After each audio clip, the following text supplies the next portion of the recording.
I'm fighting for my life. The doctors called my son. He didn't come. And my daughter-in-law, she did something that can never be forgiven.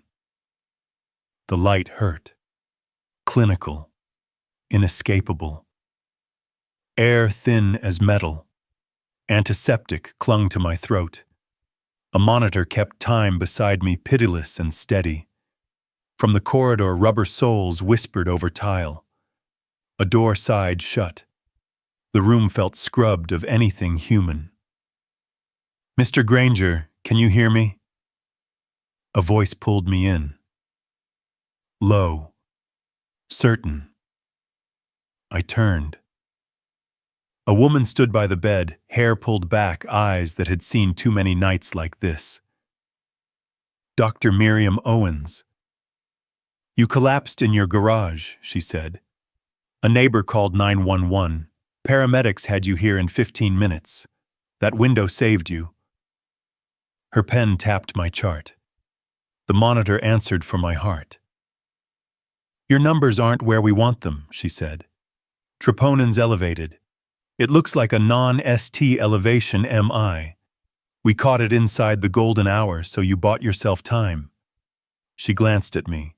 "Do you have family? We can call your son Ethan." The name hit like cold water. I saw him at 10, hair plastered to his forehead. From the sprinklers, Margaret laughing on the porch, lavender, clipped into her apron. I remembered the way he used to slam into me with a hug, a small cannonball of trust. Ethan Granger. "Charlotte," I said. Dr. Owens scanned the paperwork. A breath. Duty and disappointment braided together. We called, several times. A woman answered, said she was his wife. "They're traveling." She said they couldn't come. She said that... My voice felt far away. "Yes." A pause, one beat two. We told her it was critical. Her exact words were, "He tends to exaggerate." I freeze. The room doesn't move. The air thins as if I'm breathing through cloth. Not pain at first. Cold.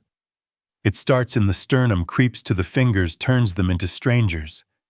Rain tests the window. Slow at first, then finding a rhythm. The monitor keeps counterpoint.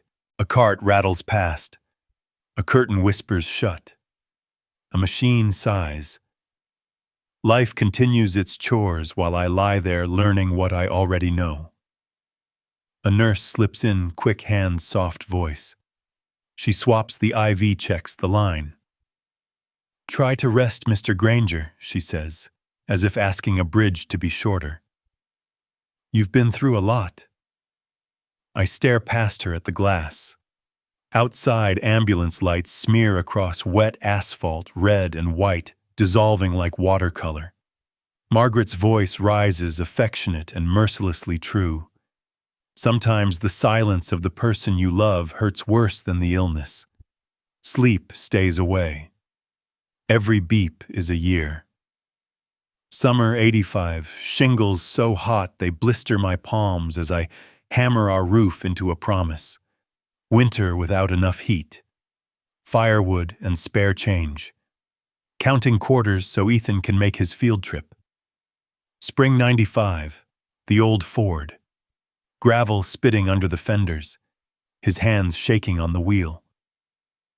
"Trust the steering," I told him. "Don't fight the road. Let it guide you."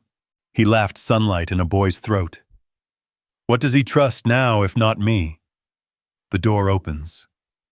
Dr. Owens sets water on the tray like a small declaration that life is still on offer. "We'll keep you 2 days," she says. "Telemetry. Meds. Quiet."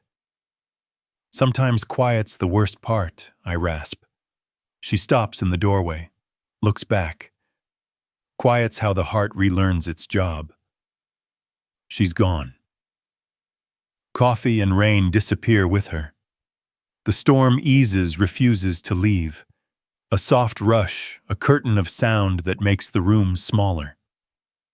I think of Asheville, the porch, The lavender rose Margaret planted like careful sentences. Their smell clung to the screen door each evening, no matter how many times I fixed the hinge. I can see the house from across the street. Lights off. Refrigerator humming. Bills curling at the edges. Photographs graying by fractions no one notices until years have passed. The nurse returns, voice lowered, as if the night itself has leaned in. "Would you like us to call your son again?" "You're sure?" "Yes. He has his life." I breathe once. I don't belong in it. She doesn't argue. The latch clicks, precise, final. I feel it all the way down my arm. A guard's shadow slides across the frosted glass. The hallway's hum recedes. My reflection looks back from the window, a man older than the stories he told himself, tethered to machines that speak in numbers. On the screen, my heart stutters, corrects, finds a stubborn rhythm. Dying isn't the hardest part. It's living long enough to watch love sour into obligation, while the body that holds it still has a pulse. I close my eyes and try to picture Ethan as he is, not as he was. The image won't hold. If he had answered, what would I have said? "I'm fine. I'm still here." Or nothing at all. Some lessons can't be told. They have to be shown with a closed door, with paperwork you cannot unmake. The lights flicker. Not a threat. A reminder of how thin the wire is. The monitor draws a longer note that makes nurses look up, then slides back into its measured persistence. I inhale. The ache is familiar now, like a name I don't say out loud. I listen. I'm alive, which means there is work left. Not forgiveness to parade, not bargaining, truth, the kind that leaves no questions when it's done. The work of setting a table and laying plates only for those who show up. Outside, the rain stops. Water ticks from the eaves in clean intervals, a new metronome. The ceiling glows white and indifferent. Something inside me shifts its weight and stands. Not anger. Clarity. It doesn't raise its voice. It moves furniture in the night and leaves the room better than it found it. I exhale and feel the chill drag out with my breath. My heart keeps going, stubborn and deliberate, like a man pushing a stalled car until the engine coughs and catches. I open my eyes and hear the hospital breathe. Doors opening. Doors closing. A soft laugh at the nurse's station. The distant clang of a cart kissing metal. Life, careless and relentless, continues. In that sterile room, I make a promise that needs no witness. Not to God, not to Ethan, to myself. I will not die as a man forgotten. They will remember me. Not with tears, but with the price they pay for mistaking my silence for consent. Morning in Asheville came sharp and blue, the kind of cold that makes every breath taste clean but lonely. The smell of antiseptic still clung to my jacket as I signed the discharge papers. Dr. Owens wanted me to stay 2 more days for observation. I told her I was fine. She studied me a long moment, then said quietly, almost like a verdict, "Some wounds don't live in the heart. Mr. Granger, they live elsewhere." The road home was slick from the night's rain. I drove the old pickup through the empty streets, oak trees on both sides, heavy with yellow leaves that stuck to the asphalt like coins in mud. Every pothole sent a dull pain through my chest. When I pulled into the garage, the smell of oil and rust rose like memory. The floor still held the dark scuff where I'd fallen, the faint trace of blood, like something the concrete refused to forget. Inside, the house waited. Still. Too still. I made coffee, my hand trembling enough that I had to lean on the counter to steady it. The hum of the air conditioner filled the silence like a faint reminder that machines still care about routine when people don't. I picked up my phone and typed slowly, one thumb at a time. Just out of the hospital, heart attack. Doctor says I'm lucky. A father's message, simple, factual, asking for nothing. The screen stayed blank. Sent. Delivered. Nothing. 10 minutes. 15. No reply. I told myself he was busy. Maybe his phone was on silent. Maybe the signal was bad. But somewhere deeper, a smaller voice whispered, "He's not going to answer." I set the phone down, looked out the window. The morning light stretched thin across the backyard. The grass was tall. The lavender Margaret planted years ago had gone brittle and brown, untouched since summer. I opened the fridge. Bread. A half-empty jar of jam. I toasted a slice. Burnt it. The smell filled the kitchen, acrid and familiar. Sometimes even pain smells like home. I took my coffee to the porch, sat in the old wooden chair. That chair had heard everything, arguments, laughter, promises that outlived the people who made them. And sitting there, I remembered Ethan in 2020. The night he called after losing his job at that ad firm in Raleigh. His voice cracked. Rent due, no savings. I didn't hesitate. Sent him 3 months' worth. Told him to breathe. When he promised to pay me back, I laughed. Just stand tall, I said. That's enough. Now, years later, I was the one standing small, waiting for a son who wouldn't even pick up the phone. The phone buzzed. My heart jumped. Not Ethan. A Facebook notification. I opened it anyway, knowing I shouldn't. There they were, Ethan and Jessica, sitting in some expensive Charlotte restaurant, candles, wine, perfect lighting. Their smiles rehearsed. The caption read, "Finally a weekend without drama." I read it twice, 3 times. That one word drama sliced cleaner than any scalpel. To them, I wasn't a father who almost died. I was a storyline they were tired of. My chest tightened. The coffee trembled in my hand, spilling over the rim.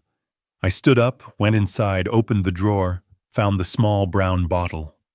The pill dissolved on my tongue, bitter and chalky. I leaned against the counter, eyes closed. The quiet pressed in. Margaret's voice found me through it, soft, steady, like wind through the lavender rose.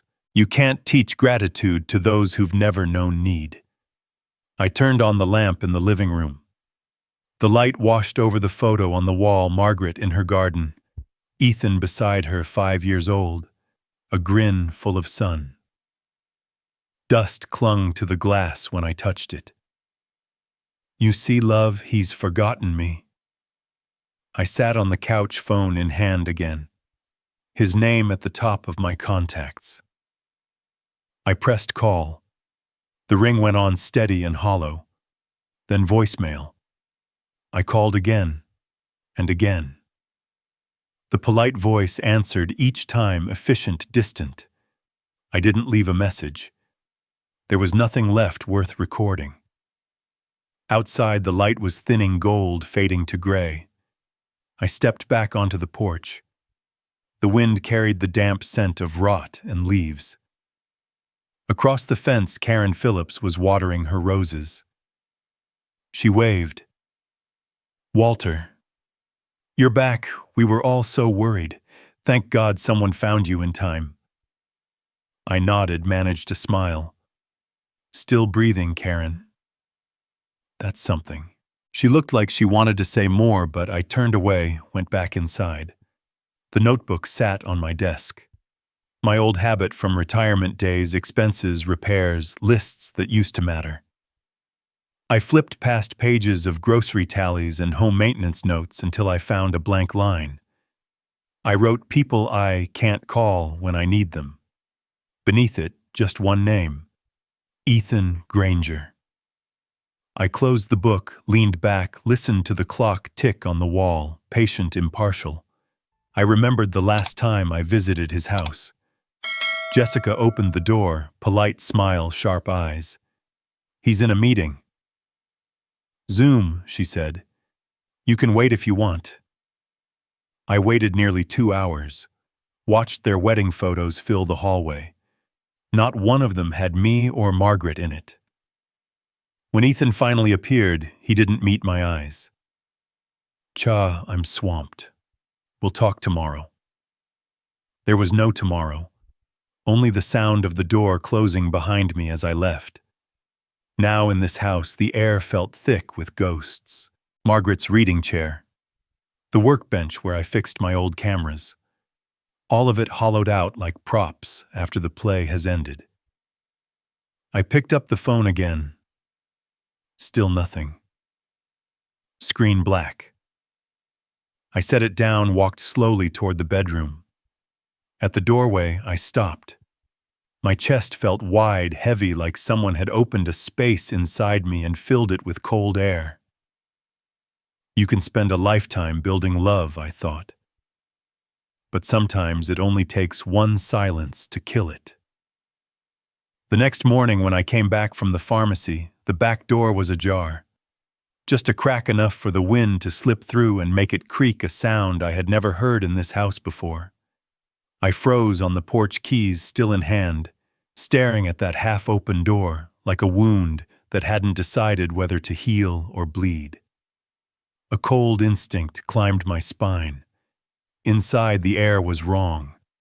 The familiar scent of wood and motor oil had been replaced by something sharp and foreign, expensive perfume. The kind Jessica wore when she came with Ethan, faint but deliberate. The living room looked tidy, but the thin film of dust on the cabinet was wiped clean in one spot. Someone had touched it. I moved through the hallway. The study door was open.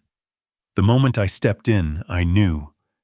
The drawers were pulled wide, papers spilled across the floor like dead leaves. The filing cabinet leaned crooked, a stack of books toppled.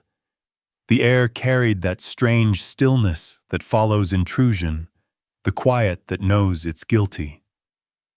Under the desk, the gray safe that used to rest snug against the wall was now half turned. Its door hung open. Empty. I dropped to my knees.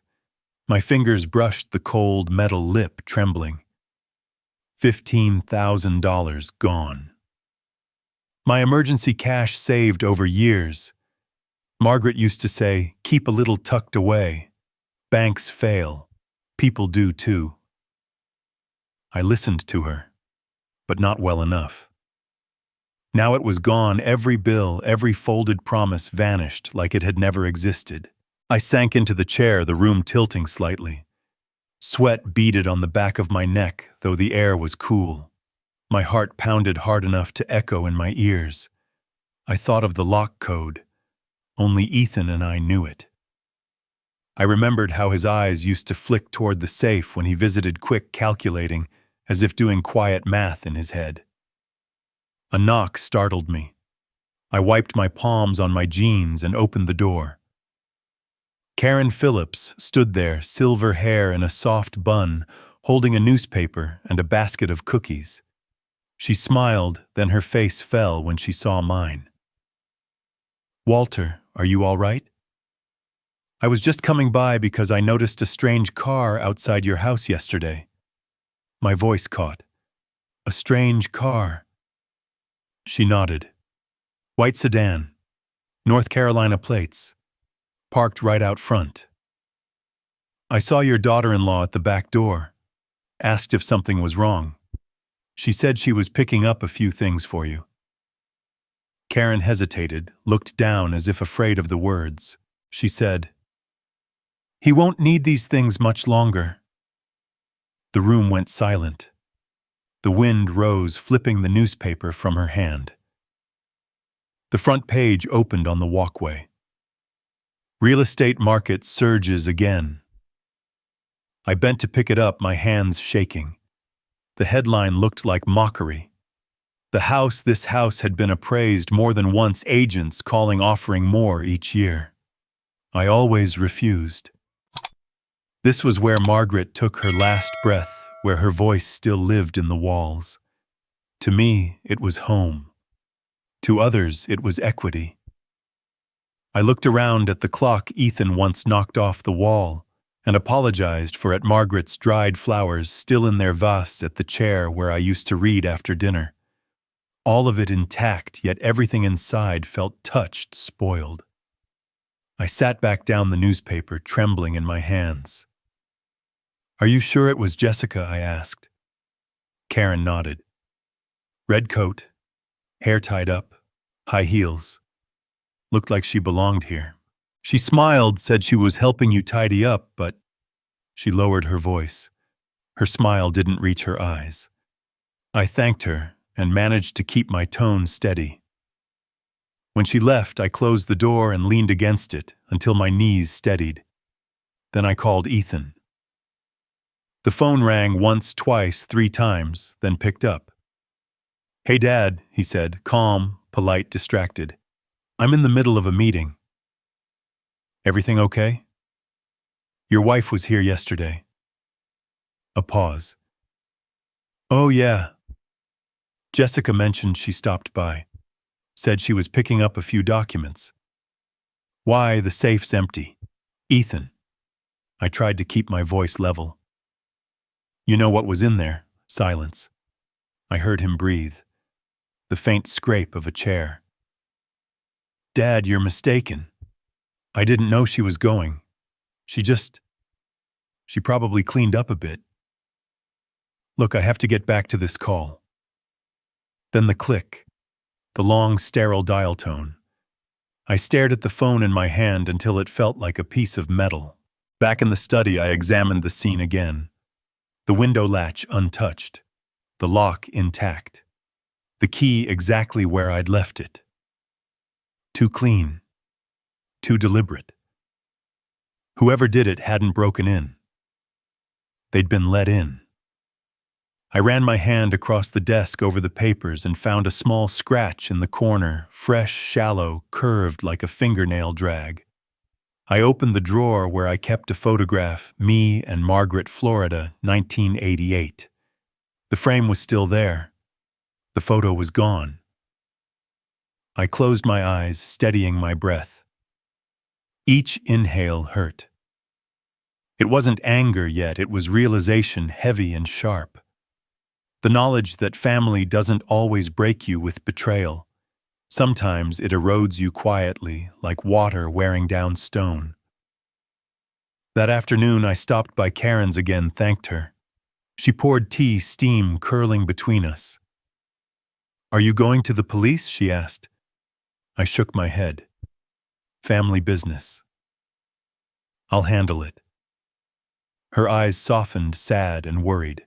"Walter," she said, "sometimes the people closest to us cut the deepest. Don't let kindness make you blind." I drove home at dusk. The house stood dark except for a single lamp left on in the hallway. The newspaper from morning still lay on the table edges, soaked from the damp air. I picked it up. The same headline stared back, "Housing prices hit record high." It hit me then, clear as a confession. To Jessica, I wasn't a father-in-law. I was an obstacle. A title deed waiting for her signature. I turned off the light. The room folded into shadow. The wind moved through the cracks, whispering where Margaret's laughter used to live. The house wasn't whole anymore. Not because of what was stolen, but because someone I once called family had crossed its threshold with a heart full of calculation. Greed doesn't start in the hands. It starts in the eyes the moment someone looks at you and sees a number instead of a name. The wind tightened around the house, howling through the vents. I sat there in the dark, listening to the clock tick, slow and stubborn, like an old man's heartbeat, trying to remember how not to break. And in that quiet, I told myself what I already knew. It was time to protect what was left. Not my money, my dignity. Morning broke slow and pale sunlight sliding across the kitchen tiles like something unsure of its welcome. I turned on my computer to pay the utility bills, a small ritual of control, in a house that no longer felt secure. That's when I saw it. A new email. Subject: confirmation of beneficiary change pending approval. From First Carolina Life Insurance. For a second, the words didn't make sense. Then they did all at once. The message stated that the company had received a request to update the primary beneficiary on my life insurance policy. From Margaret Granger, my late wife, to Jessica Hale Granger, my daughter-in-law. Below that, in neat electronic font, was my name, Walter H. Granger, and beside it a digital signature mine. Except it wasn't. I stared at it, pulse pounding in my throat, every breath shallow and hot. Then I reached for the phone and dialed the customer support number in the email. After a few bars of hold music, a young voice answered, warm, practiced, unaware of the storm she was stepping into. First Carolina Life. This is Emily speaking. How can I help you today? My name's Walter Granger, I said. I'm calling about a change of beneficiary request. I didn't make it. Can you confirm? There was a pause, the kind that makes a man realize the ground's about to shift. I see the file here, Emily said carefully. The request was submitted online last week along with identification and a verified electronic signature. Would you like me to send you the copy for review? Yes, right now. Within minutes, the file appeared in my inbox. I opened it. The signature looked close, too close. The curve of the W leaned right, like mine. But the weight was wrong. The confidence missing an imitation. Wearing a mask it didn't understand. I didn't move for a long while. Sunlight caught the corner of the screen, casting a reflection across my hands. They were trembling. I got up, crossed the room, and opened the filing cabinet. Inside were the original policy documents, the ones Margaret and I had signed almost 30 years ago, back when promises still felt permanent. I flipped to the last page, the ink faint but steady. My real signature firm, deliberate, alive. Side by side, the difference screamed. One written by a man who meant every line. One by someone who thought meaning didn't matter. I called Emily back. That's a forgery, I said. Someone used my name. She hesitated, the sound of keystrokes in the background. I can freeze the request and escalate this to our fraud and security division. You'll receive a case number and a verification code within 48 hours. Do it, I said. When the call ended, the silence in the kitchen returned heavy electric. On the wall, Margaret smiled from an old photograph. Light caught in her eyes, same as it always had. And I could almost hear her voice again, calm but commanding. Walter, you've done enough for everyone else. It's time to protect yourself. I pulled my notebook closer and started writing. The garage incident. The missing $15,000. Jessica seen at the house. Now the forged signature. Each line connected like fence posts in a field I suddenly realized I'd fenced myself into. By afternoon, I was standing under the bright lights of the First Carolina Life branch in downtown Asheville. The lobby smelled of printer ink and disinfectant, the scent of bureaucracy pretending to be order. The branch manager, a man named Paul Hendricks, led me to his office. His tie was too tight, his pen already moving before I spoke. I explained everything. He printed the electronic submission for me to see. The sender's address stared back like a confession, jhgranger@email.com. Paul's tone shifted from routine to cautious. We'll escalate this to corporate security, he said. They'll trace the IP device and timestamp. Do you have any idea who might have done this? I met his eyes. My voice was steady. I don't suspect anyone, Mr. Hendricks. I know. When I stepped outside, the sky had turned iron gray. The air smelled of metal and rain. I walked slowly down the sidewalk, folder in hand. Across the street, a furniture store glowed warm behind glass. Inside, a young couple was laughing, pointing at a dining set, their faces open and trusting. Margaret and I had bought our first table there, oak solid, meant to last. I wondered when trust stopped lasting. At home, the light had gone soft, late afternoon, bleeding into evening. I turned on the lamp in the living room, and its yellow glow fell across the family photo on the wall. The four of us. Me, Margaret, Ethan, and Jessica. Smiles frozen in a frame. It looked perfect. It had never been. I remembered Jessica that day complaining about the heat, saying the whole thing was pointless, that no one printed photos anymore. I took the frame down, wiped the glass with my sleeve. My reflection stared back, older, worn, thin at the edges. Margaret. I whispered. You said once that when trust dies, everything else follows. I think I finally understand. I sat down, reopened the email from Emily.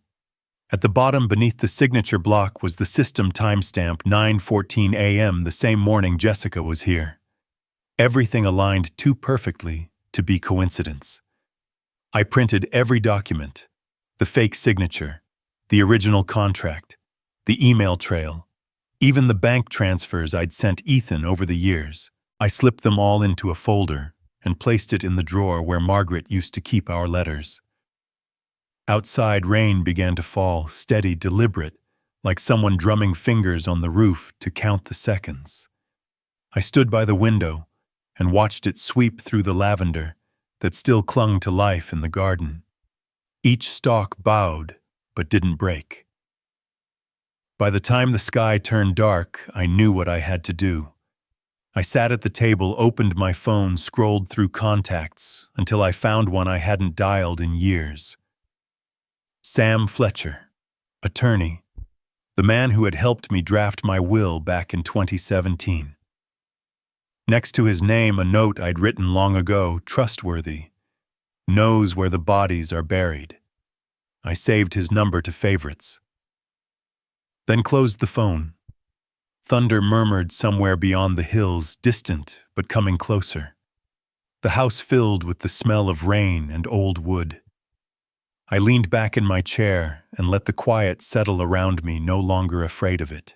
Because sometimes knowing you're not scared anymore, that's the first real victory. Outside, the storm gathered. Inside, something in me finally woke up. And for the first time in a long while, I was ready to fight back. Saturday morning draped Charlotte in a heavy gray sky, the kind that seemed to press down on the streets like a wet wool blanket. I drove for more than 2 hours, rain hissing against the windshield, the wipers sweeping in slow, steady rhythm. Each stroke sounded like a countdown. Beside me on the passenger seat lay the folder, insurance documents, letters, proof. The edges were bent soft from handling. Inside those pages was everything I needed to end the pretense. There are conversations I thought that cannot be had through phone calls or emails. Some truths must be spoken face to face, with eyes meeting across a table, before the law steps in to finish what love failed to protect. Ethan's house sat in a new subdivision outside the city. Identical houses lined the street, sterile and perfect, like the neighborhood had been printed rather than built. His front door was painted a deep black that reflected the rain like polished stone. I parked at the curb, killed the engine, and sat still for a moment. If Margaret were here, she would have told me to turn around, to go home, to let it go. But Margaret wasn't here anymore, and letting go had already cost me enough. The door opened just as I stepped onto the porch. Jessica stood there. Blue dress, red lipstick, cold eyes that measured rather than greeted. She looked at me as if I were a problem she thought she'd already solved. Behind her, Ethan appeared, hands in his pockets, shoulders tight, gaze lowered. "You came without calling first," he said, his voice rough. I met his eyes. I don't need an appointment to confront the people who forged my signature. The air between us thickened. Jessica blinked once, her face still, then smiled, thin, sharp, surgical. I'm not sure I understand what you're implying, Walter. I didn't answer. After a second's hesitation, she stepped aside. Come in. The living room was immaculate, staged almost. The scent of expensive air freshener mixed with fresh coffee in a way that made the place feel less like a home and more like an alibi. On the mantel, a photo of them on vacation in Florida. The kind of smile you pose for when you need the world to believe it. I set the folder on the glass table and opened it slowly. This is the request to change my life insurance beneficiary. Does this signature look familiar? Jessica crossed one leg over the other, studying the paper as if it were beneath her notice. You're mistaken, Walter. People your age forget things. It happens. Ethan stood behind her, silent, staring at the floor. I pulled out another sheet, the original contract from 2017. The ink bold, confident. I placed it next to the forgery. That's my real signature. This one isn't. The insurance company confirmed the IP came from Charlotte. The clock on the wall ticked like a metronome, marking the end of civility. Jessica gave a small laugh, brittle and metallic. You think we're trying to steal from you? You're alive and well. We were only trying to be prepared. It's called planning ahead. I looked straight at her. Planning for whom, Jessica? Your husband or yourself? Her eyes flickered a flash of something unguarded, then gone. She smoothed her hair and smiled again, colder now. You really should stop being so suspicious. It's exhausting watching you turn yourself into a burden. I turned to Ethan. You knew about this. He shook his head. She just said she was helping you organize things. You know, in case something happened. I laughed. The sound was dry, almost foreign in my own throat. Organize. Is that what you call forgery now? Taking money from the safe, changing documents. He didn't answer. His shoulders trembled. Jessica stood up, heels clicking against the wood floor, each step an accusation. Watch your tone, Walter. You're talking to your son and his wife. We haven't done anything wrong. I'm the only one here who actually cares about Ethan. You just want to play the victim. I looked at her, not angry, just hollow. You're wrong, Jessica. I'm not playing anything. I'm simply done pretending that betrayal deserves kindness. Her expression hardened. You'll regret this. You're tearing your family apart. No, I said quietly. My family fell apart the day they decided silence was easier than truth. The room went still. The only sound was the hum of the refrigerator and the clock counting time no one wanted to claim. Ethan stepped forward, voice unsteady. Dad, I'm sorry. I don't know what to do anymore. I just wanted peace. I looked at him, and for a moment, I saw the boy he used to be, the one who once stood in the garage holding a hammer, too big for his hand, laughing when I told him he'd learn balance in time. Peace, I said, doesn't come from closing your eyes, son. When you stay silent, you choose a side, even if you pretend you didn't. Jessica folded her arms, voice thin with disdain. You're being dramatic. You think everything revolves around you. We didn't get a cent, and yet you act like you're some tragic hero. I met her gaze. My tone was calm, but it cut clean. Every lie leaves a trace, Jessica. And one day, that trace is going to find its way back to your door.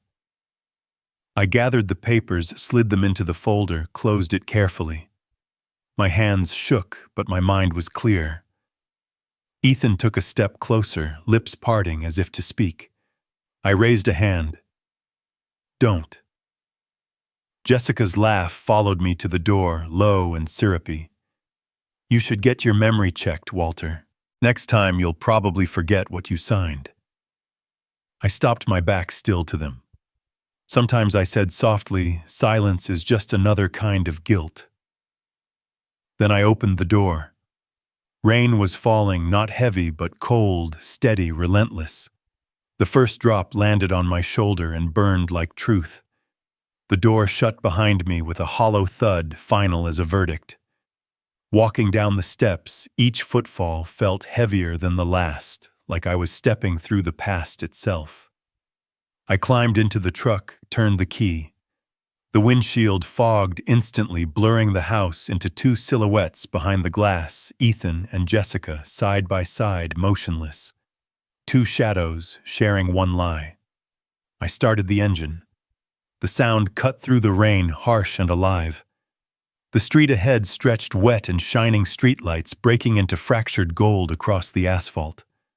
I drove slowly every mile, pulling me further from the hem, every breath steadier. The ache in my chest returned familiar and deep, not just in the heart, but somewhere farther in where love used to live. I wasn't the forgiving father anymore. Forgiveness was for those who mistook mercy for weakness. Some lessons I thought are only learned in the ruins, and this time I would be the one teaching. Not with anger, but with precision, with truth, with silence sharpened into something that could finally be heard. By the time the highway opened ahead of me, I knew exactly who I was again. Walter Granger, a man no longer waiting to be forgiven, a man ready to let justice speak even if it had to whisper through the rain. By the time I reached Asheville, the sky was dimming to amber. The last light of day spilled over the hills, like an old silk ribbon stretched across the valley. The wind carried the scent of pine and burning leaves, mixing with the hum of the tires gliding over wet asphalt. In the rearview mirror, Charlotte receded, smaller, softer, until it vanished completely, like a scar finally closing. The road ahead was empty, the kind of quiet that feels like it's listening.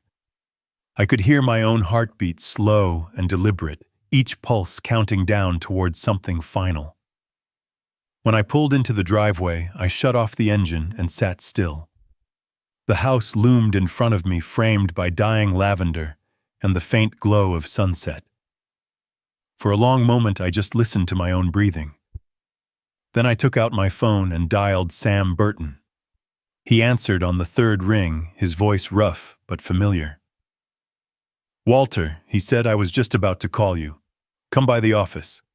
I've got a bottle of bourbon saved for the kind of decisions a man doesn't make twice." Sam's office sat above a red brick building downtown, the same one where I'd gone years ago to draw up my first will. When I walked in, it smelled of old wood and strong liquor, the scent of men who'd learned to live with what they'd lost.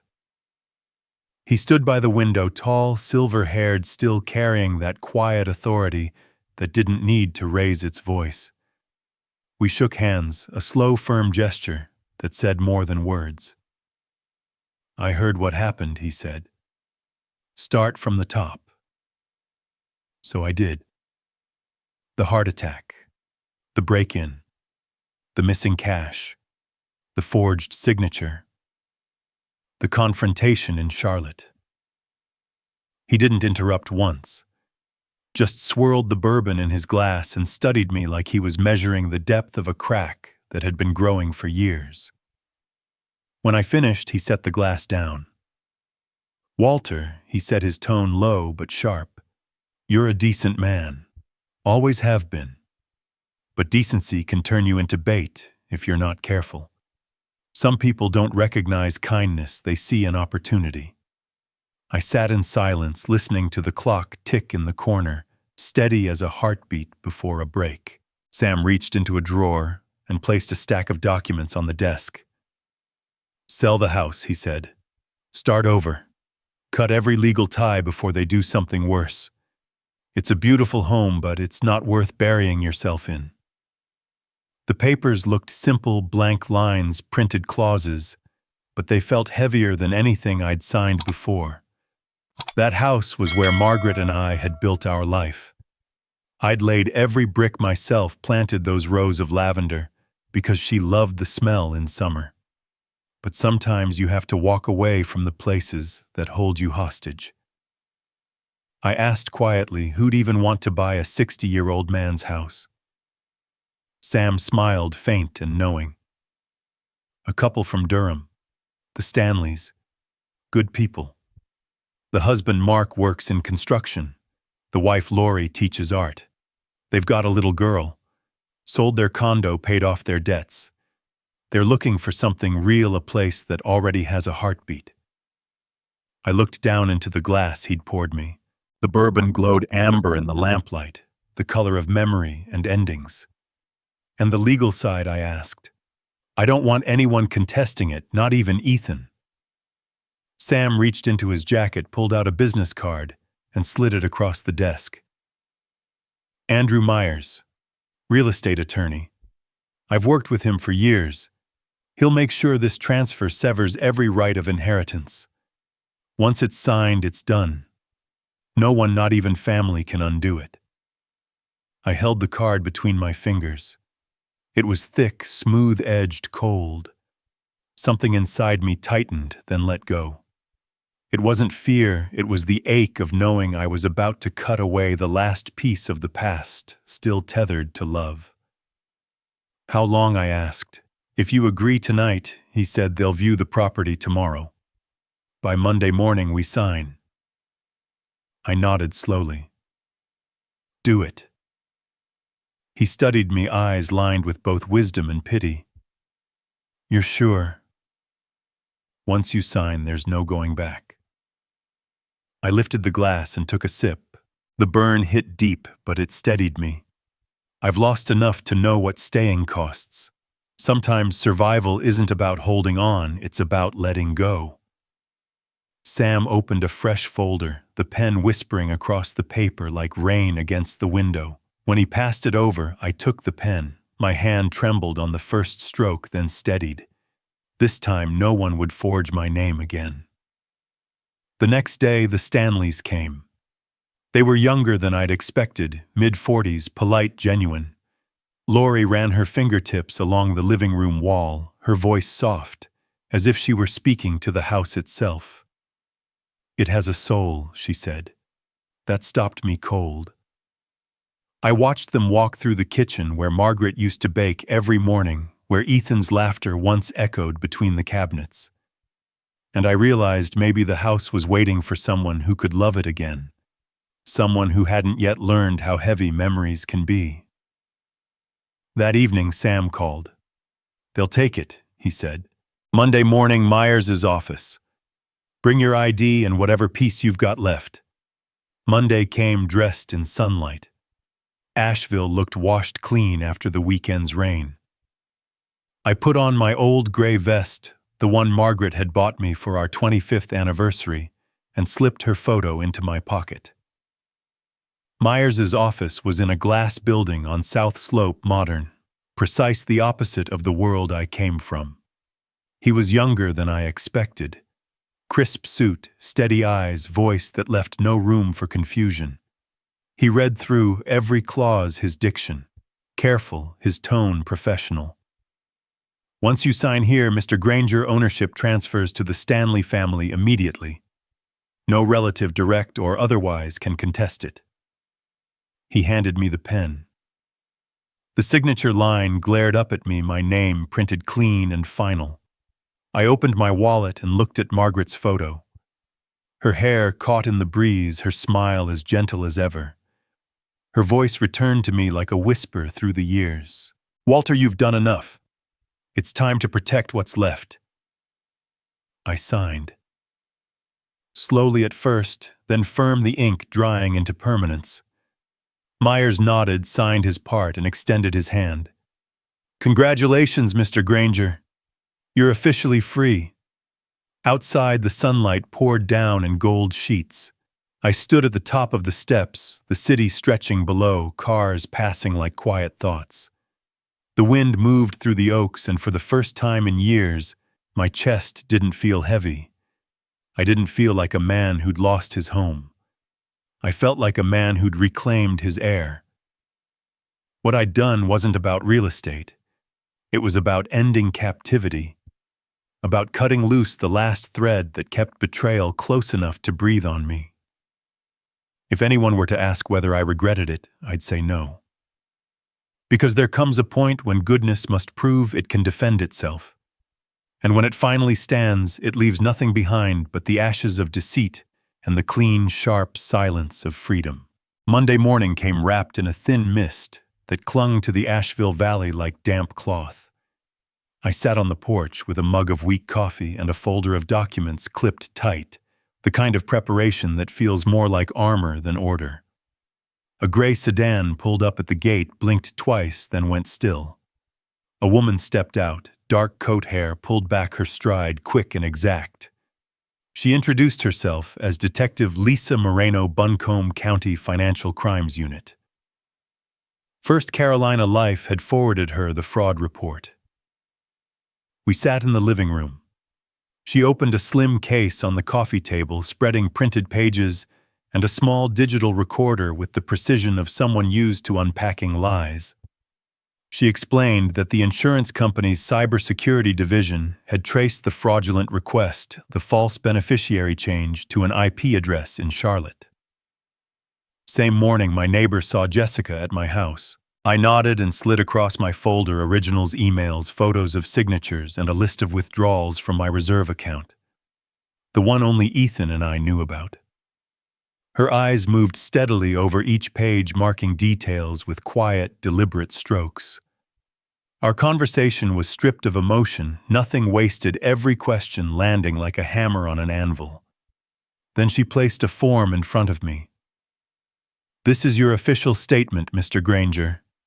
You're confirming that the electronic signature on the insurance request was not created by you." I picked up the pen. The sound of it scratching across the paper filled the room like something being unburied. "I don't want revenge," I told her. "I just want the truth." Lisa looked up, calm and sure. "Then that's what you'll have." She turned on the recorder and went back through the timeline. I told her everything: the collapse in the garage, the unanswered calls, the fake signature, the 15,000 missing from the safe, Jessica's voice calling me forgetful. The lock untouched, the code unchanged. Only 2 people knew it. She listened without comment, taking notes, her pen moving like a steady pulse. When I finished, she showed me a printed log from the insurer's system, 3 logins that same morning. 1 to open my file, 1 to download the confirmation form, 1 to upload the forged request. The address belonged to a home network in Myers Park, Charlotte. I didn't need to ask whose house that was. Lisa asked if I would authorize them to access my home devices if necessary. I agreed. She thanked me, then made a short call, and her voice low and composed. When she hung up, she said the court would issue witness summons for Ethan and a formal interview notice for Jessica. Once the findings were verified, the case would move to preliminary investigation. I leaned back, listening to my heartbeat, not fast, not slow, just steady. What I felt wasn't triumph. It was release, like a layer of frost giving way to water. Lisa asked if I had any reservations. I said only one: I'm afraid of breaking what's left of the family. She paused, then said softly, "Sometimes the truth breaks things, so we stop stepping on the shards." She closed the case, stood, and nodded toward the photo on the wall. Margaret smiling in the lavender garden. Lisa gave her a small, almost reverent nod before she left, as if acknowledging the ghost who'd kept me honest. That afternoon, I walked to the post office. I sent a copy of the file to Andrew Myers with a handwritten note authorizing him to act on my behalf. Ahead of me in line, a little boy clutched a wrapped birthday present, face bright with excitement. I thought of Ethan at that age, running to the car, waving as I left for a job site, shouting that he'd build bridges like his father. When I got home, the phone rang. An unfamiliar number. I answered. A woman from the Mecklenburg County Court introduced herself, informing me that a witness summons had been issued for Ethan Granger to provide testimony regarding an electronic transaction traced to his address. I thanked her, asked if Jessica had been reached. She said that detail was under Detective Moreno's jurisdiction and would be updated soon. I hung up and sat still, looking out the window as the light faded. There was that old feeling again, the one I used to have after finishing a bridge build. The exhaustion, the emptiness, but underneath it, something clean. The next morning, Karen showed up at my door with a warm apple pie. She said the mailman mentioned a letter from the court delivered to Ethan's house. She watched me closely. I only said, "It'll all come clear soon." She sat down, folding her hands around her coffee mug. "Sometimes people have to touch the fire," she said, "to believe it burns." Then she laughed. Told me a story about her late husband, how he once burned a whole tray of pies, insisted he liked them that way, blackened and bitter. We both laughed, then fell quiet, listening to the dry lavender outside rustle in the wind. By noon, Lisa called again. Her voice was clipped but kind. Jessica had received her summons. The IP address request had gone to the court. The internet provider was cooperating. I asked if I needed to come to Charlotte. "Not yet," she said. "And don't drive alone for long. Your heart's earned some rest." I chuckled. "I still drive just fine." Her tone softened. "Pride doesn't impress a bad heart, Mr. Granger." By late afternoon, an email arrived from Andrew Myers. He confirmed receipt of the documents and attached an authorization form granting him power of representation in all civil matters tied to the case. His message ended with a warning: "Silence is your ally. Do not reply to any messages from your family until we're through this." I printed the form signed. It sealed it in an envelope for morning delivery.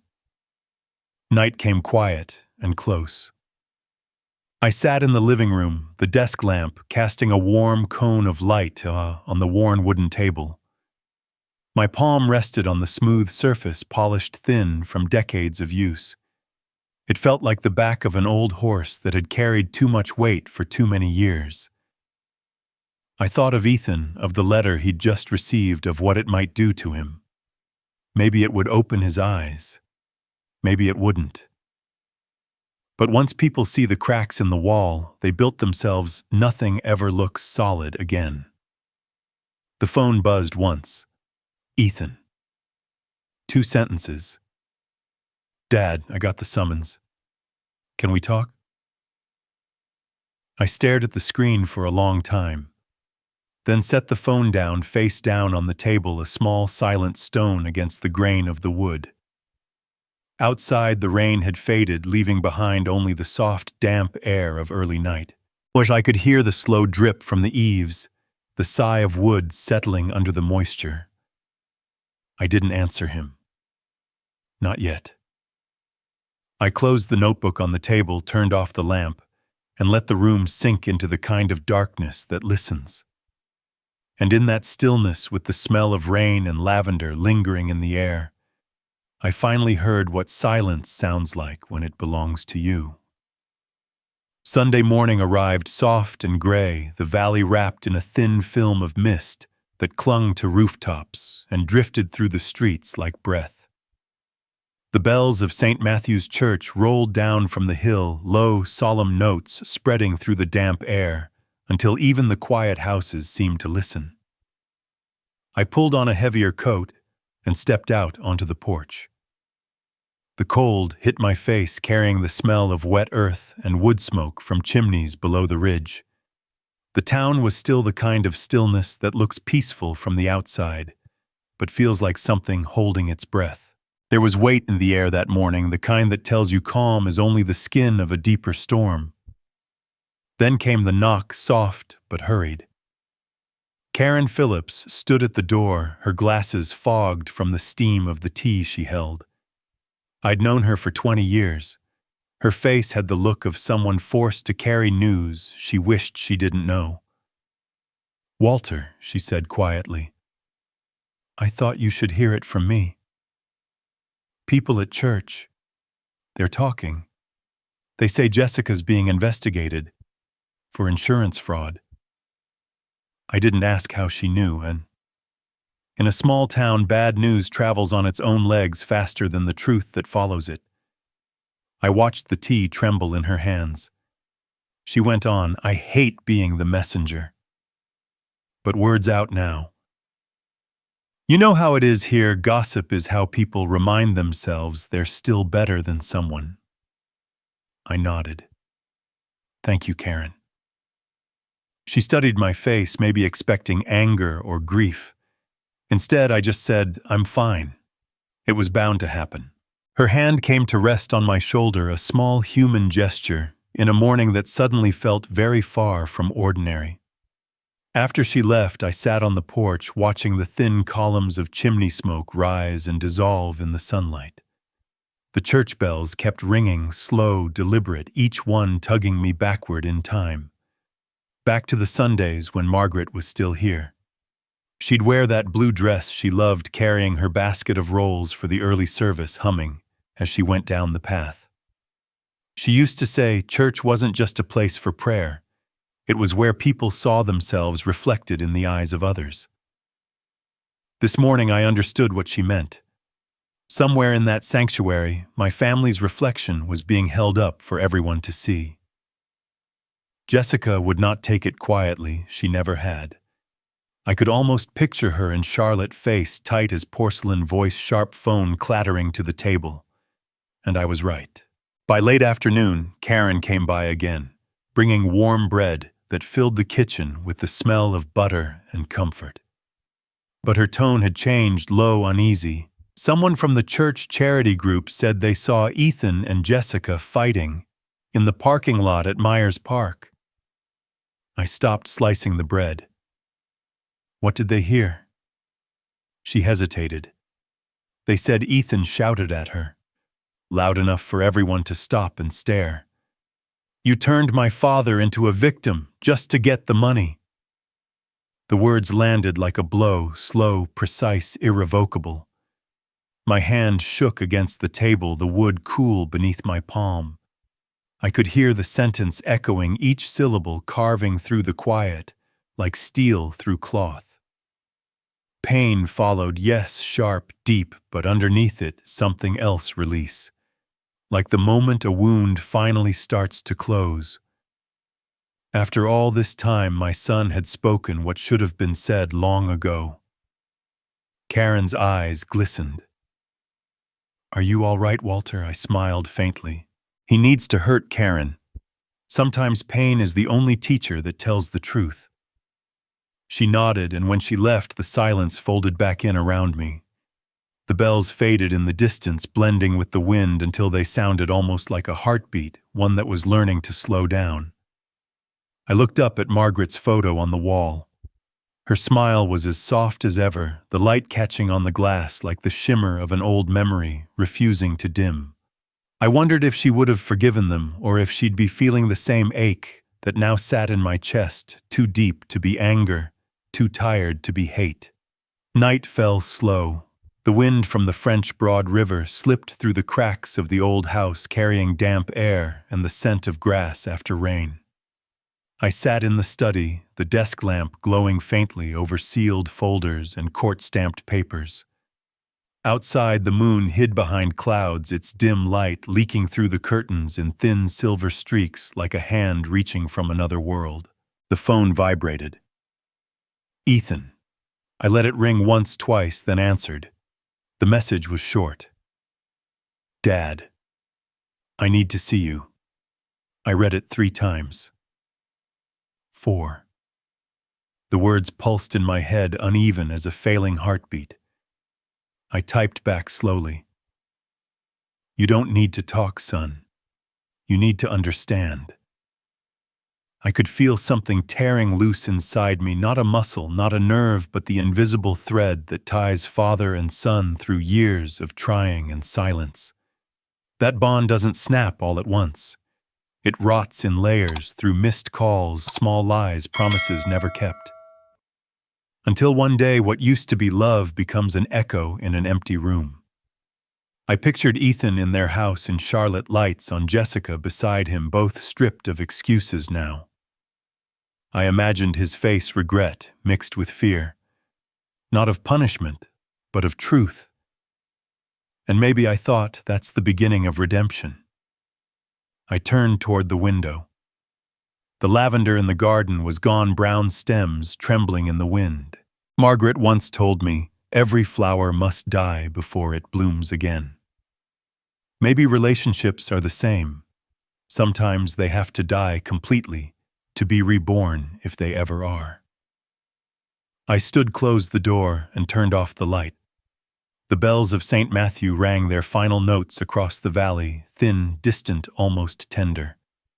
Their echo brushed the old family photo on the wall, where three faces smiled toward a future they thought would never break. When the last chime dissolved into wind, the house fell still again. I exhaled long, steady, and in that breath felt space open inside me. Not emptiness, but something new. A quiet wide enough to start over even if I had to walk it alone. Wednesday morning came with a wind that carried the chill clarity of late spring sweeping down from the hills and brushing the porch doors until they creaked softly. I stood there with a cup of steaming coffee in hand, watching the first light pour over the backyard. Everything felt unnervingly still, peaceful in a way that didn't quite belong to me anymore. The air, the leaves, even the sunlight itself seemed to know what I did. This was the last morning the house would be mine. On the living room table, the contract lay open, the ink still faintly fragrant. Beside it, a white envelope peeked from beneath the papers, the check, $520,000. Sam Burton had called it a clean ending to a dirty war. Now it sat in front of me like a gravestone carved in numbers, final, cold, and unarguable. I took a long breath. Outside, a truck rumbled up the drive. The Stanleys were right on time. The car doors opened, the wife stepped out, first, light hair, tied back, a calm brightness in her eyes, followed by her husband, a solid man in his 40s, with one hand resting gently on their daughter's shoulder. The little girl clutched a roll of paper in both hands, her green dress catching the sunlight. As they walked up the steps, time folded in on itself. The way the morning light struck their faces, it was 1989 again. Margaret in her white blouse, Ethan with jam on his chin, the three of us eating eggs by a bare window that hadn't yet known curtains. The little girl held out the paper. "I made this for you," she said, her voice soft and clear. "Mom says this is the prettiest house I've ever seen." I unrolled it. Crayon colors bright and uneven. The house was there, my house drawn beneath a golden sky, windows open wide, sunlight spilling in. And above it, a bird spread its wings mid-flight. Something caught in my throat. "Thank you," I managed. She smiled proud and skipped away to the yard where her parents were unpacking boxes. I stood watching them, laughter spilling between the thuds of furniture, being moved, wood brushing wood. The house seemed to breathe again, the air lighter, the walls awake. It was as if the place had been waiting for this, for the noise of life, untainted by betrayal. And in that moment, I understood something. Some houses need to keep living, but not with the people who made them heavy. By noon, Sam arrived with a stack of receipts and a thick envelope. "All done," he said, voice tired but satisfied. "The transfer's cleared. Everything's clean. Nobody can touch it." I signed the final form, my hand steady this time. As the pen lifted, I felt something loosen deep inside a cord that had been cutting into me for years, finally letting go. Sam glanced at me. "What'll you do now?" I paused, then answered quietly. "I'll use most of it to start a foundation." Margaret wanted to open a home for the elderly, for those who've outlived being noticed. Sam nodded slowly. "That's the best thing I've heard in a long time." That afternoon, I drove to the bank. The air inside was cool, sharp, with the scent of polished tile and printer ink. Julie, the young teller, guided me through the process of creating the Margaret Granger Fund, $300,000 set aside for something good, to keep breathing after us. When I signed the document, my handwriting was firm. Each letter deliberate, the kind of signature that says goodbye without apology. Julie read the papers, then smiled. "Mr. Granger, I think she'd be proud of you." I only nodded. My eyes burned a little. The rest of the money I kept. Enough to live quietly, without asking, without bowing, not to pity, not to blood. Outside, Asheville was drenched in light. Clouds drifted low white against the blue, their reflections sliding over the windshield as I drove. I stopped at the old cafe Margaret and I used to visit every autumn. It hadn't changed, the same wooden door, the same honey-colored lamps. I ordered a cappuccino and sat in our old corner where the afternoon sun slanted through the window in golden stripes. Then the bell over the door rang. Pastor Raymond walked in, the same gentle man from St. Matthew's, one of Margaret's oldest friends. He spotted me, instantly smiled, and made his way over. "I heard you sold the house," he said, settling across from me. "Just wanted to see how you're holding up." "I'm better than I expected," I told him. He nodded, thoughtful.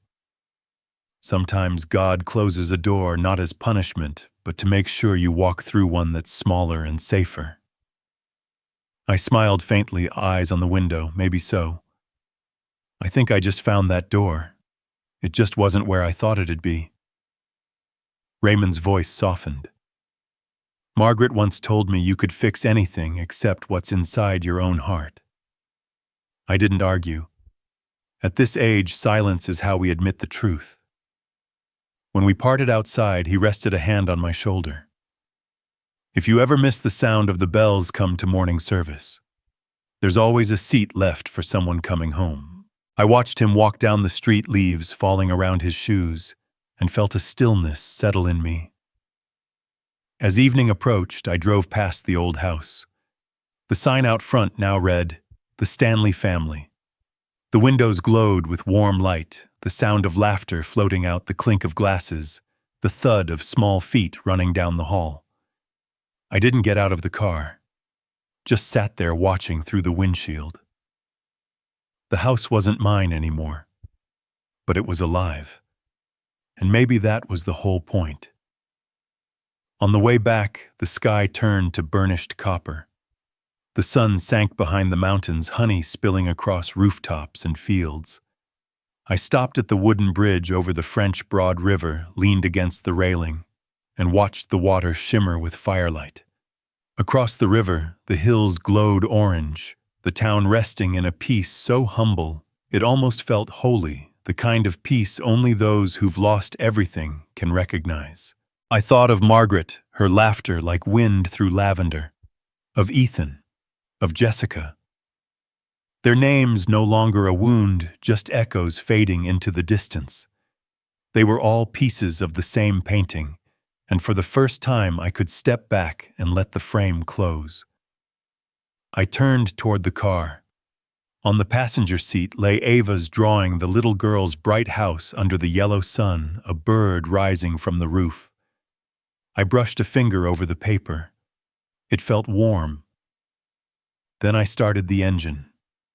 The tires rolled over the bridge, over the river, over the past. Behind me, the sunset melted into gold, the kind of gold that doesn't blind, only forgives. And I knew, with a certainty that felt like Grace Walter Granger had finally come home. Not to a house, but to himself. The Asheville morning light spilled clean and gold across the wet street, as if the world had just been rinsed after a long storm. I parked in front of Sam Burton's office and sat for a while, one hand still resting on the steering wheel. The reflection of Burton Realty wavered in the windshield, solid, ordinary, almost comforting. Everything was supposed to be finished today, but the part that waited for me inside wasn't written in any contract. I knew they would come. The office door was already open, the smell of fresh wood and coffee mixing in the air. Sam stood behind his desk, sleeves rolled up, his silver hair catching the light. He looked older than he had a week ago. "You're early, Walter," he said. "Wanted it done before the heat sets in," I replied. He nodded, but his tone changed. "You should brace yourself. They called this morning. Sounded heated. I didn't ask who they were. I just said I'll wait." 10 minutes later, tires screeched outside. A dark SUV swung into the lot, stopping hard enough to make the hood dip. The door flew open. Jessica stepped out first, sunglasses covering half her face, her anger doing the rest. Behind her came Ethan, shirt buttons mismatched, his eyes darting with confusion and guilt. I watched them walk in, two people I had once trusted more than anyone, now moving through the room like trespassers in a place they'd already sold. Jessica slapped a stack of papers onto Sam's desk. "You had no right to sell that house," she snapped, her voice sharp enough to cut air. "You betrayed your own blood. That house belongs to this family." I stood straight, met her gaze. "This family," I said quietly, "left me in a hospital bed without a single call. If that's what family means, tell me which part of it is still worth defending." She blinked, stunned for half a second, then her jaw tightened. "You're punishing us," she hissed. "You can't stand that we're doing better than you." Sam shifted, ready to intervene, but I raised a hand. "No, Sam. Let me." I turned back to her. "I didn't lose my right to live just because you stopped caring. I didn't sell that house to hurt anyone. I sold it to save what little truth was left of my life from the poison of your lies." Ethan took a hesitant step forward. His voice trembled. "Dad, I didn't know. About the insurance. About the signature. I swear." I looked straight at him. "You knew, son.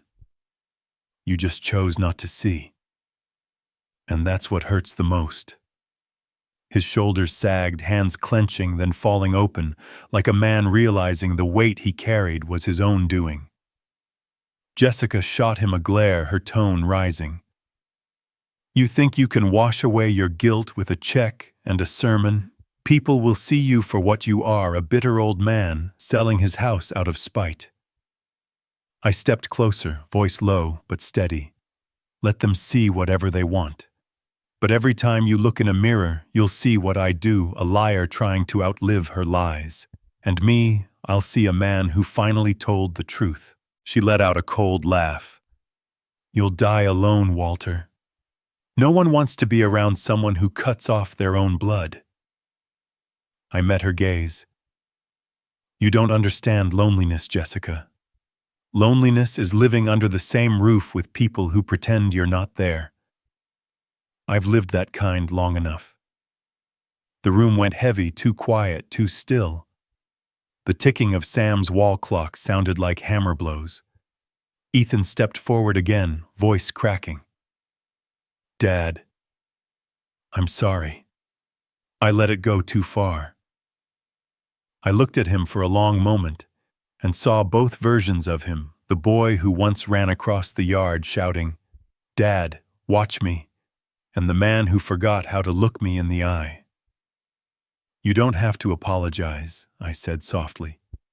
"Just remember this: when you stay silent in front of what's wrong, you become part of it."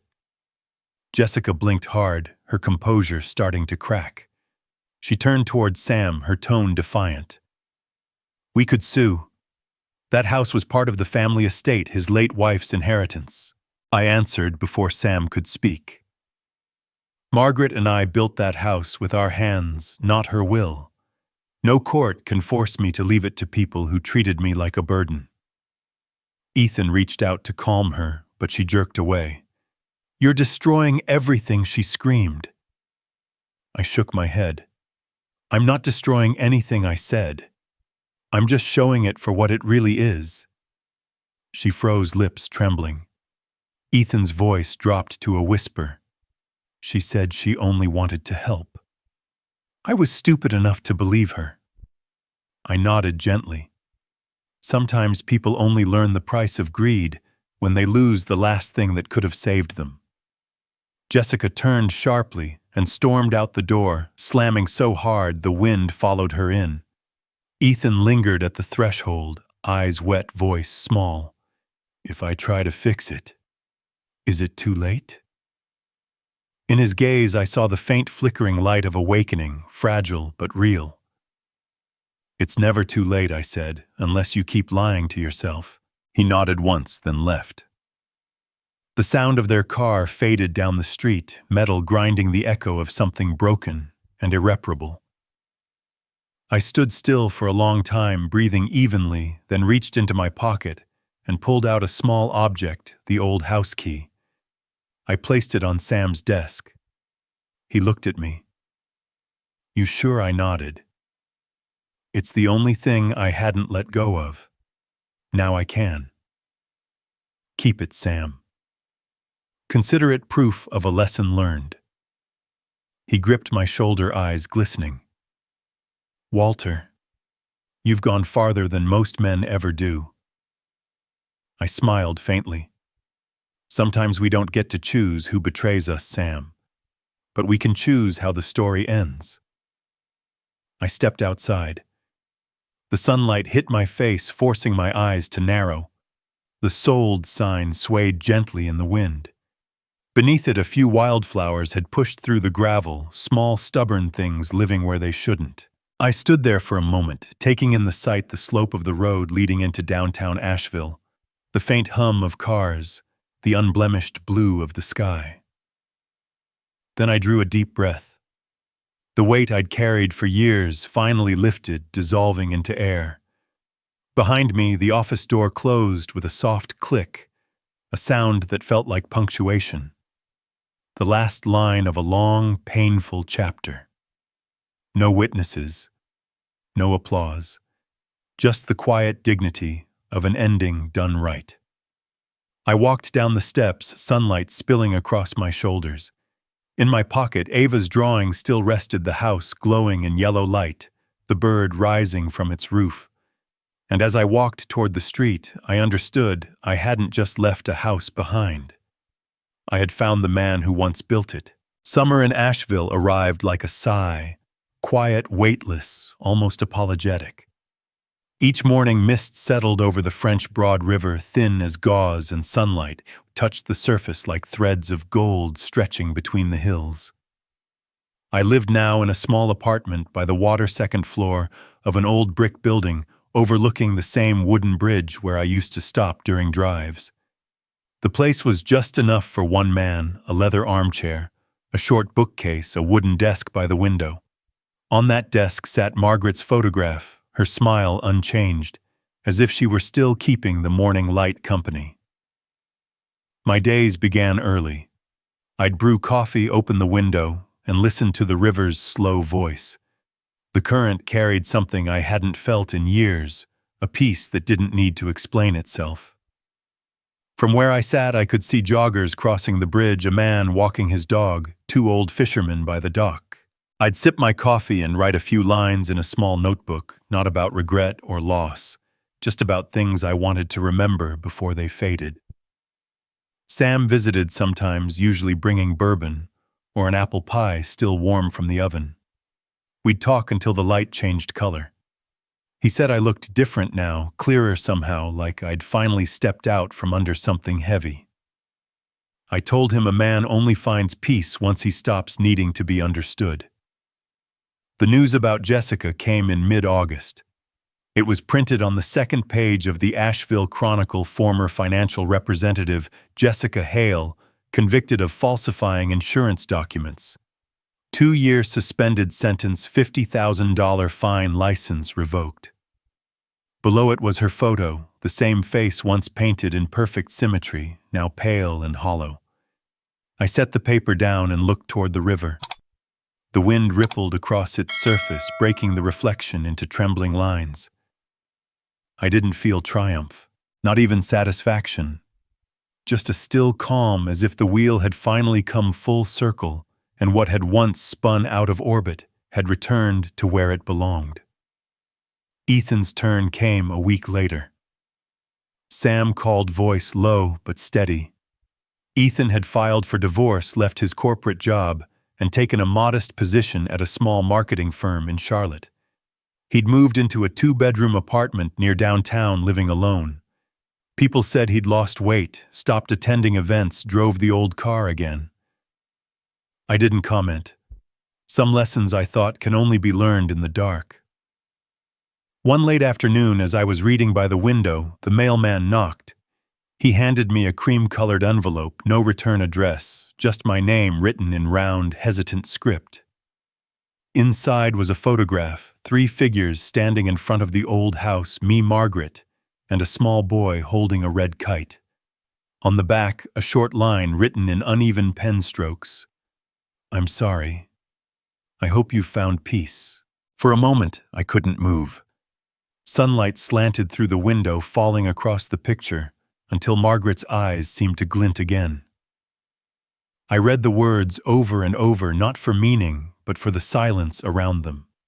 There were no excuses, no justifications, just a single sentence that had taken half a lifetime to arrive.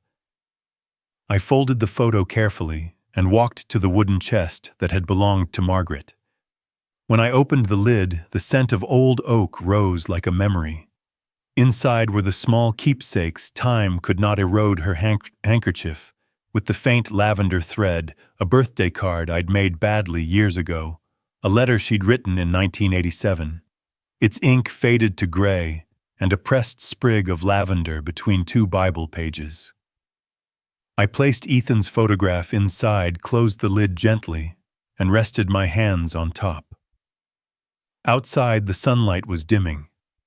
The French Broad glowed faintly silver under the falling dusk. From somewhere beyond the hills, the bells of St. Matthew's Church began to ring, slow, deep, and tender, like breath drawn from another life. I thought of everything that had brought me here: the heart attack, the stolen money, the trial. I never had to attend, but still went to. I remembered sitting in the back of the courtroom, silent, as the woman who forged my name stood trembling before the judge. No one knew I was there. I hadn't come for vengeance, I'd come to see truth stand on its own feet. And it did. That was when I understood justice isn't revenge. Its balance restored, slow, quiet, inevitable. Ethan lost everything, but maybe that was the only way he'd learn the worth of what he'd thrown away. Jessica was sentenced, but her true punishment was the emptiness in her eyes. And me, the man who once collapsed in a garage thinking he'd never rise again. I was still here, breathing, watching the river flow, as if the world had forgiven itself. I stood and stepped onto the balcony. The sky had turned a gentle blue. Clouds drifted thinly above the ridges. From the park across the river came the laughter of children, bright and unburdened. The air smelled of damp earth and the faint sweetness of grass. I leaned on the railing, closed my eyes, and drew a long breath. Maybe every life must pass through a storm before it finds its summer. Down below the bridge caught the last of the evening light, its wood glowing amber. The river moved softly beneath it, calm as though it had never known the turbulence of hearts that lived by its banks. I nodded not to anyone but to everything that had been. Then I turned back inside and closed the window. The smell of coffee lingered in the small room. The light on the table touched the edge of the wooden chest, warm and tender. I imagined Margaret there, not speaking, just smiling. The kind of smile that forgives without needing to say the word. I poured myself a cup of tea and sat by the window, the same spot where I ended every day now. Outside, the sound of the river blended with the distant bells, the two rhythms moving together like an old hymn without words. I set the cup down, closed my eyes, and felt the warmth spread slowly through my chest. The past, I realized, never disappears. It just stops hurting once you let it drift. And so I did. I let the river take it. The anger, the regret, even the love that had nowhere left to go. Until all that remained was the sound of water beneath the evening light, gentle, clear, like a prayer returned to time itself. Summer of 2025 unfolded over Asheville like a breath made of light. Morning opened in pure blue, the river below reflecting clouds, as if sky and water were one continuous page. I sat on the balcony of my small apartment, a steaming cup of coffee warming my hands, watching the French Broad River shimmer under the sun.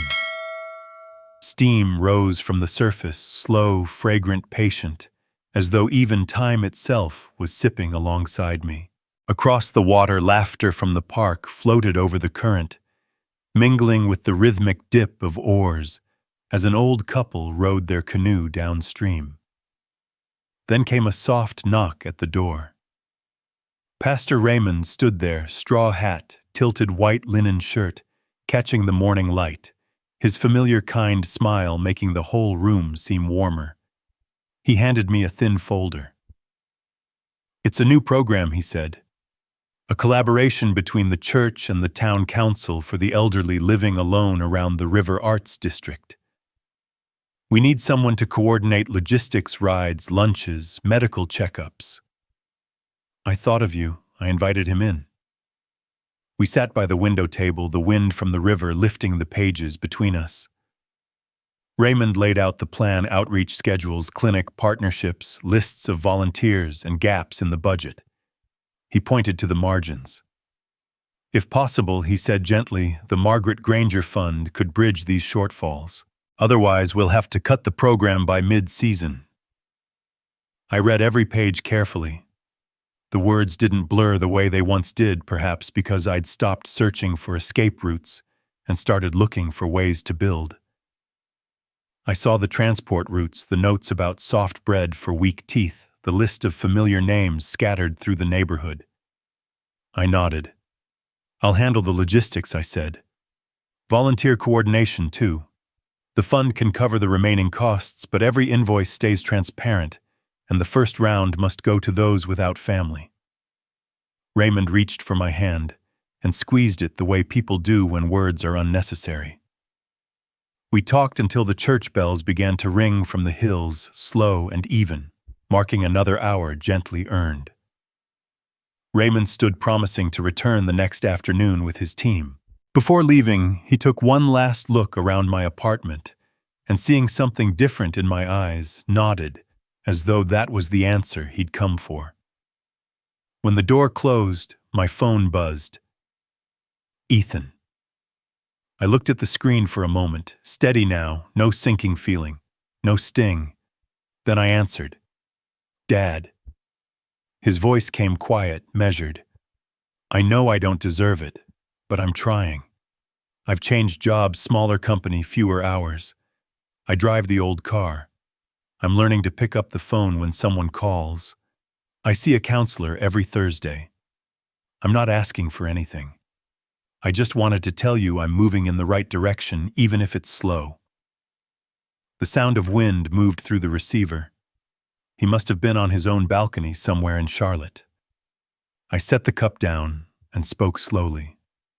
"Forgiveness isn't an inheritance, son," I said, choosing each word like repairing an old wire. "But it's a beginning, and every beginning needs direction, the kind kept alive by small, repeated acts." There was silence, then his voice softer. "Now I understand. I won't rush it this time. If one day you're ready, I'd like to drive up to Asheville. Not to talk, just to listen." "We'll know when it's time," I said. I ended the call gently, the way you set a stone into still water, and watched the ripples fade. Opening the windows wider, I let the air in. The breeze carried scents of charcoal and grilled meat from across the river soap drying on someone's balcony, and that faint, earthy tang of warm river water. On the table, the church documents lay beside my notebook. I drew a quick bus route map marking 3 pickup points. Added notes, armrest seats, large font name tags, shade tents. I texted Sam to borrow his storage room for supply boxes, emailed Julie at the bank to open a sub-account for transparency, and called the Stanleys, the young couple who'd bought my old house, asking to borrow their truck for weekend transport. Each task fell into place with a quiet precision that felt like breathing again after years of holding it in.